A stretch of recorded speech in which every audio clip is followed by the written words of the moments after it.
Hello guys, कैसे आप सभी लोग। स्वागत है आपका एक और नए गेम प्ले में। और आज हम लोग खेलने वाले हैं last day rule survival light. અને એમાં જો મારા કેબિનેટ માટે 5 પોઈન્ટ પડ્યા છે અને એટલા ક્રૂડ ઓઇલ પડ્યું છે ને, એ બધાને ફાર્મિંગ કરી નાખીએ આપણે. બધું ભર લઈએ આમાંથી.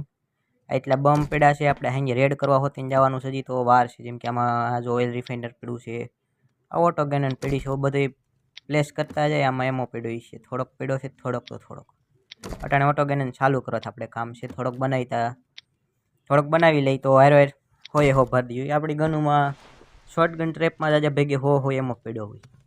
મોટી ગનુમાં 400 એમાં પડ્યો હોય, પણ મોટી ગનો જે જીડી જ નથી. અને આપણે જડે નહીં તો કંઈ કરી ન ગઈ તો શું કરવું. 6 મૂકો છે તો કદાચ 6 થઈ જાય. આપણે વધારે મૂકવાની જરૂર નથી. અને ફ્યુલ તો ઘણું આપણી પાસે થઈ જાય, કે એટલું ક્રૂડ ઓઇલ ફાર્મિંગ થાય એટલે બહુ ઝાઝું જોઈશે મને લાગે છે. આ 1000નું 4 ગણો એટલે 4000 તો એ જ થઈ જશે. અને બાજુમાં ઓલું રહ્યું એ જેડ છે 700નું, ઘણું જેડી જાય આપણને. ફ્યુલની એટલે કમીઓ કંઈ થવાની નથી. ફ્યુલ લેવા આપણે ફ્યુલ ફાર્મિંગ હાટો કંઈ જવાનું થશે નહીં. હવે ગુલાબી રૂમ ખોલવાના છે. અને એક મેં તમને કીધું હતું કાલના વિડીયોમાં કે આ વિડીયોમાં એક ધમાકેદાર વસ્તુ કરવાની છે, પણ એ ધમાકેદાર વસ્તુ આ વિડીયોમાં ન થઈ. કે આ વિડીયો તો પછી બહુ લાંબો થઈ જતો હતો, અને એ એમ થાય આજના દિવસે થઈ જ નથી. આજના દિવસનું આમાં બધું દેખાડું છું. અહીંયા તો આ હાઈમ છે, પણ હામી તો જાય, પણ તો દરવાજો ખુલ્લો માંડેડી છે. પેલા ખાટલાને વાં જવા દઈ ઠેઠ આમ ઉપર, અને પછી એને ન્યા પ્લેસ કરી દઈ એટલે ન્યા હામી જાહે. એવું બધું કરવાનું છે. અને અહીંથી પહેલાં ઉપાડીને અહીંયા લઈ લેવાનો છે, પછી ન્યા ઉપર ઠેઠ જવા દેવાનો છે. આ શોર્ટ ગનને નથી લેવાની. શોર્ટ ગન બરોબર છે એના ઠેકાણે. અને ખાવાની મારા પાસે પડ્યું છે, એટલે આ કાંઈ ચૂલો કંઈ કામનો છે નહીં. ચૂલાની ભાંગ નાખવાનો છે. ત્યાં શોર્ટ ગનને મૂકી દે એટલે એટલામાં થોડોક ઇલાકો વધી જાય. ઇલાકો વધતા અહીંયા પછી જે નવો કંઈક સામાન આવે એ તો મૂકવા થાય. માં બરોબર થઈ ગયું. હવે અહીંયા આપણે ઓઇલ રિફાઇનર મૂકી દેવું. એવું બધું કરવાનું છે. અને આપણે વાત કરતા રહી કે આજના વિડીયોમાં એટલે એ ધમાકેદાર વસ્તુ ન થઈ. જોકે કાલનો આખો વિડીયો મેં સ્પેશિયલ એના ઉપર જ બનાવી દીધો છે. જોકે એ વિડીયો સ્પેશિયલ આખો એના ઉપર બની ગેમ હતો. મને એમાં તો સ્પેશિયલ આખો નહીં બને. મેં તો નાનકડો બન છે 3-4 મિનિટનો, એટલે મેં તો આ વિડીયોમાં બતાવી દઈ. પણ એ આખો 10-15 મિનિટનો બની ગયો છે. એટલે એના હાટે એક અલગથી સ્પેશિયલ વિડીયો મેં આખો બનાવ્યો છે. તમે એ વિડીયો જરૂરથી જોઈજો. તમને મજા આવી છે જોવાનું. ન આવે તો પછી તો હું કંઈ કરી નાખું. મને તો લાગે છે કે તમને મજા આવશે. અને જેમ કે આવી જોઈએ તમારા માટે ધમાકેદાર વસ્તુ બનાવી છે. એવી એટલે બનાવી છે શું ઓલી કરી છે એમાં બનાવવાનું તમારે કંઈ છે જ નહીં. આપણે બનાવવાનું હોય જ નહીં, એમાં કરવાનું જ હોય.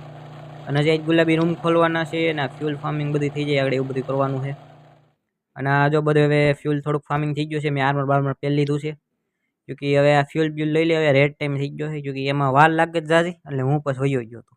કેટલું ફ્યુલ આવ્યું છે? 7000. જો 7000 ઉપર ફ્યુલ આવ્યું છે આપણી પાસે. અને કંઈક 3-4 હજાર જેવું પડ્યું હતું, એટલે 10,000 ઉપર જ થઈ ગયું છે આપણી પાસે. એટલે હવે કંઈ જરૂર પડશે નહીં આપણે ફ્યુલની. એટલું તો આરામથી થઈ જાય, વપરાઈ જાય. જેમ કે હોય જ છે જ, વપરાશે તો નહીં જ. અને આ પોઈન્ટે એટલે આપણે તો ન થાય, આપણે ઝાઝા પોઈન્ટ જોઈએ. 5 પોઈન્ટ તો છે આપણી પાસે. અને હજી એકાદી વાર બીજી જેડ છે તો માલ લેવું. હવે જો આ ફૂલ થઈ ગયું છે આપણી પાસે, એટલું ફ્યુલ તો પડ્યું છે. આ જે 1000નો સ્ટેક નાખી દઈને આ થોડુંક આમાંથી આ કાઢ લી બધું, એટલે આ હામી જાય. એને આમાં નાખી દે અટાણે ટેમ્પરેરી. એમ કે એમાં પડ્યું છે ઘણું, જો કે આ ઓગળતું જ હોય. જોકે એની હવે મારે ઓલું હું ફાર્મિંગ કરતો હોય મારે ઓની જરૂર હોય, એટલે એને હારે લેવું તો પડે જ. અને આમાંથી થોડું ઘણું હું લઈ લઉં એટલે મારું એ કામ બની જાય. જોકે હું ગાડી લઈને જાય, હાલીને તો જાય નહીં કંઈ. અને હું જ્યાં જાઉં છું ત્યાં ગુલાબી રૂમ તો મારા ગુલાબી કાર્ડ પડ્યું છે, એટલે ગુલાબી રૂમ જ ખોલવા જવાનું છે. બસો ફ્યુલ લઈને જાઓ એટલે 50 જવાનું, 50 આવવાનું. ત્યાં કરી હું ગુલાબી રૂમ ન ચડ્યો તો ત્યાંથી ક્યાંક બીજે હું જાઉં તો વળી ત્યાંને ફ્યુલ એટલે હોય તો સારું પડે ને. હવે આપણે હું આર્મર બારમાં બધું કમ્પ્લીટ છે આપણી પાસે. ઉપર આ ટોપી ફેલી લીધી છે. બ્લુ કાઢી લેતો જાઉં. હા, ત્યાં જઈને ગુલાબી કાર્ડ જે છે ત્યાંનું ગુલાબી કાર્ડ ઉપાડતો આવે, એટલે એ કાંઈ લપ નહીં. જોકે ગુલાબી કાર્ડની અટાણે મંદી હાલે છે. એક ગુલાબી કાર્ડ જ પડ્યું છે આપણી પાસે. 3-4 પડ્યા હોય તો એમ સારું લાગવું જોઈએ. ગાડી એટલી ડેમેજ થઈ ગઈ છે, જોકે ડેમેજ મેં જ કરી છે. હું આખતો ગમીને ભટકાવતો હોય ને, કાં પછી હવે એની ઉંમર થઈ ગઈ ગાડીની. જોકે ગાડી જ્યાં સ્પોન થઈ હોય તે પછી 12 કલાક તો માંડ રહેતી છે. ત્યાં તો પછી પતી જતી છે. અને 12 કલાક ખાલી પડ્યું રહી. અટાણે આપણે આ બાજુ જાય પહેલાં. ત્યાં ક્યોંકि ગુલાબી કાર્ડ જડવાની આશંકા કહી હતી. અને ત્યાંથી પછી ગુલાબી રૂમ ખોલવા જાઉં, એવું બધું છે. અને એ બધું મેં કરી નાખ્યું છે. ને અહીંયા જે આવડા બ્લુ રૂમ હતો ને, ન્યાય મને ગુલાબી કાર્ડ જીડ્યું હતું. હું આવ્યો તો અહીંયા બેસ ઉપર રેડ મારવા, બમ બનાવ્યા હતા એટલા લઈને. આવડા બેસ નથી ને બાજુનું શું કે આમાં રેડ મારવી થોડીક મુશ્કેલ છે. ઝાઝા ભાગની ઓટો ગેનરની પીડી છે આમાં, એ ઓલી મોટી મોટી ઓટો ગેનર. અને અંદર એ ઝાઝા ભાગનું સ્ટીલનું થઈ ગયું છે ઓલું, એટલે એ કંઈ થાય નહીં મને નથી લાગતું. એના કરતાં આને તોડ નાખી તો એ તૂટી હતું મને એવું લાગે છે. એટલે હું અહીંયા આવ્યો ને તો અહીંયા વળી હું ગાડી લઈને આવ્યો હતો, એટલે આ બ્લુ રૂમમાં લૂંટ હતી અને ગુલાબી કાર્ડ હતું. મને વાંથી ગુલાબી કાર્ડ કંઈ જેડું નહોતું, પણ ગુલાબી રૂમની કંઈ લૂંટાઈ નહોતી જેડી. એટલે મેં કીધું હવે તો આ રૂમમાં ગુલાબી કાર્ડ છે, એટલે બધે અહીંયા નાનકડું બેસ બનાવીને બધી આમાં બમ ને બધું અહીંયા મૂકી દીધું, ફ્યુલ ને એવું બધું. પછી સેલ્ફ મારી દીધું અને બ્લુ કલરનું કાર્ડ અહીંયા લેતો આવ્યો. કાર્ડ લઈને અહીંયા આવીને એમાંથી બ્લુ રૂમ ખોલીને એમાંથી ગુલાબી કાર્ડને લૂંટ લઈ લીધી છે. આમાં તો મને આ બેસમાં સારી કોઈ દરવાજા દેખાય છે. તો આમાં કઈ બાજુથી ઘરવા પડે હેલું પડશે. ગમે દરવાજો તોડી બધું હરખું જ થાય છે કે અંદર ભાઈ એક સેફટી વોલ જેવું કહીએ કે આપણે આ એક બાયની દિવાલ નાખી છે, આપણે આ તોડ નાખીએ. આપણે શું જાહે 3-4 બમ જાહે. આ જેમ કે જાવું હોત તો અહીંયાથી સીડી લઈને જઈ અગત, સીડી નાખ દે તો ઉપર સડે જાય ને અહીંથી બહાર નીકળી જાય, એમાં કંઈ અઘરું છે નહીં. આ ભાઈએ દરવાજા આને આયરન ના કરી નાખ્યા છે, એટલે આપણે એવો દરવાજા તોડવા તો બહાર જ પડવાના છે. એટલે તમે રેડ જોવો ને, આપણે વાત પણ કરી ચાલુ કે આ રેડ થોડીક નિષ્ફળ ગઈ. નિષ્ફળ કેમ ગઈ? કે આમાં મારે થોડાક બમની ઘટ હતી, પણ બમ હું મારા ઝાઝા ભાગના લઈને જ આવ્યો હતો. જેટલા હતા બેસ ઉપર બધા લઈને આવ્યો હતો, મોટા મોટા. એટલે ઓઇલ બમ નહોતા ઝાઝા લઈને આવ્યો કે ઓઇલ બમ મને ખબર એમાં જરૂર પડવાનું હોય, કે જરૂર પડે તો એમાં કંઈ કામના હતા નહીં. એટલે ઓઇલ બમ તો નહોતા ઝાઝા ભાગના, એ 30 જ છે. અને ઝાઝા ભાગના મોટા બમ જેટલા પડ્યા એટલા બધા ઉપાડ્યા આવ્યો હતો. એટલે એ મારા નાના બેસ ઉપર પડ્યા. જો આ બાજુમાં તમે મેપને હવે દેખાતું જોઈ લો.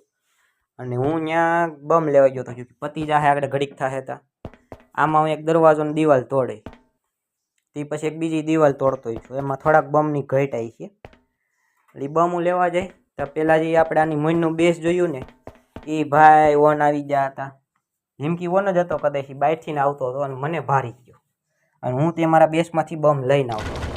એટલે મારા બેસમાંથી બમ હતા, એટલે બધું મારા બેસ ઉપર જેટલા અહીંયા નાના બેસ ઉપર બમ પડ્યા બધા લઈને આવતો. એ ખબર હતી બમ હવે આમાં એટલા જોશે અને એટલા જ હતા જેમ કે મારા પાસે. એટલે હું લઈને અહીંયા આવતો હતો, એ ભાઈ રસ્તામાં આડા પડી ગયા. મને જ ખબર હતી નહીં સરપ્રાઈઝ અટેક કરી દે છે એવી.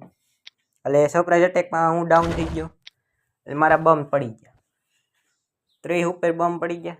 મારા પાસે 20 બમ હતા, 20-30. એટલે એટલા બમે કયા બેસમાં પાછી રેડ થાત. અને હું નાનકડા બેસમાંથી પાછો સ્પોન થઈને આવ્યો. અને ત્યાંથી પાછી ગન તો મારે હજી પડી હતી આમાં, મારે પાસે ગન તો હતી. એટલે વળી પાછું હું ત્યાં બહાર, એ પછી હું ત્યાં બહાર વાટ દઈને બેઠો. મેં તો બહાર નીકળી ગયો, એ પાછો બેસ અંદર મૂકી વયો ગયો તો બમ મૂકવા જવા પડે ને. અને એ પાછો બારો આવ્યો તો મેં એની માથે હુમલો કર્યો, પણ તો એનું કાંઈ પડ્યું જ નહીં હળી ગયેલું. હા એમ નહોતો એમો પડ્યો ખાલી ગનનો, જો કે ગન એવું જ લઈને બારો નીકળો હોય પછી કંઈ કામનું લઈને પડે ને એને ખબર હોય કે આ બહાર પર વાટ જઈને ઊભું હોય તો મારી ગેમ બની જાય. તો એનું કંઈ કામનું પડ્યું નહીં. પછી તો મેં ઘડીક વાર વાટ જોઈ, પણ એ કંઈ પછી પાછો બારો નીકળો નહીં. અને એના બેસની ઉપરનો ભાગ હતો એમાંથી હમલો થઈ ગયો હતો. એટલે એ કહ્યું ને ત્યાંથી ધીમે ધીમે ફાયરિંગ કરતો હતો. મને એની કંઈ અસર થતી નથી. હું પાણાની આડો કવર લઈને બેઠો તો આરામથી નિરાઈ ગઈ છે. મેં બારો નીકળે ને ત્યાં કંઈ હરકત જ નથી કરી. એટલે એને એમ થવું જોઈએ હોયો ગયો છે ને બારો નીકળવો જોઈએ. બારો નીકળે તો આપણે એને મારી, પણ એ કંઈ પછી બારો નીકળો નહીં. એટલે પછી મારો એ બધો પ્લેન ફ્લોપ ગયો. અને બમ હતા નહીં એટલે આ બેસમાં પાછી રેડ થઈ નહીં. એટલે એ બધી રમિતામાં થઈ ગઈ. અને એ કંઈ ફાઇટનું રેકોર્ડિંગ થઈ નથી. જો કે જો હું આ દિવાલ તોડું છું અટાણે, આગળ આ દિવાલ તોડતા તોડતા બમની ઘટ આવી છે. અને બમની ઘટ આવી છે એટલે હું પછી બેસ ઉપર બમ લેવા જઈ. એટલે મેં પછી એ રેકોર્ડિંગ ઘડી વાર સ્ટોપ કરી દીધી હતી.